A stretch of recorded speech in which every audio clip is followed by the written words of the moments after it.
Au Mexique, le président Carlos Salinas a annoncé hier à la télévision un projet d'amnistie pour tous les protagonistes de l'insurrection lancée le jour de l'an dans le sud de ce pays par l'armée zapatiste de libération nationale. Les affrontements avaient fait au moins une centaine de morts. Les rebelles sont maintenant réfugiés dans des zones boisées peu accessibles et ils entendent bien continuer la lutte. Reportage de nos envoyés spéciaux Patricia Coste, Philippe Vieillescaz. Ils ont été amnistiés hier, ces Indiens qui ont pris les armes il y a 15 jours pour la plus grave révolte paysanne qu'ait connue le Mexique depuis Zapata, dont ils se réclament. Le gouvernement cède du terrain jour après jour devant la détermination de ces oubliés du régime qui n'ont plus rien à perdre. Les 15 000 militaires envoyés dans la région pour écraser le soulèvement sans succès décisif ont décrété un cessez-le-feu unilatéral et se contentent aujourd'hui de contrôler les grands axes et les principales villes du Chiapas. Mais les bandes armées et les leaders se cachent toujours dans la forêt tropicale.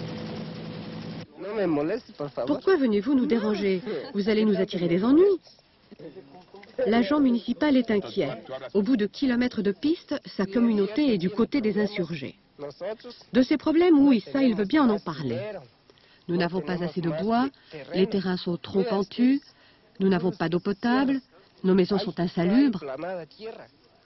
Autre discours, plus politique, celui de ce jeune avec la casquette militaire. Il y a des problèmes à cause de l'accord de libre-échange qui vient d'être signé par le Mexique avec les États-Unis. Je ne veux pas en dire plus. Or, ceci est l'une des revendications des insurgés, qui a fait dire entre autres que ce mouvement était manipulé de l'extérieur. Mais le fait est là, ce sont des milliers d'Indiens qui y ont participé ou qui l'appuient, y compris les femmes, comme dans l'armée de Zapata, ce paysan révolutionnaire, héros du Mexique.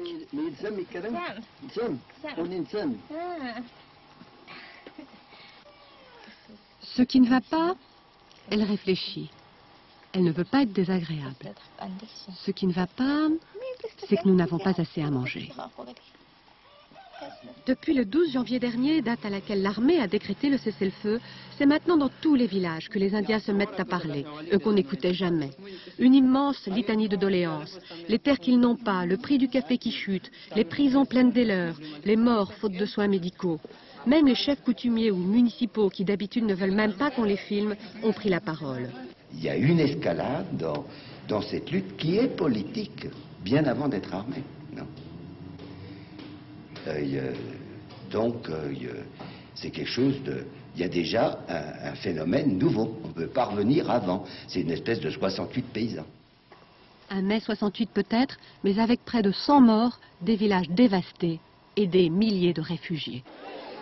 Le gouvernement a nommé un médiateur, connu pour ses talents de négociateur, qui se dit prêt à examiner toutes les propositions des zapatistes.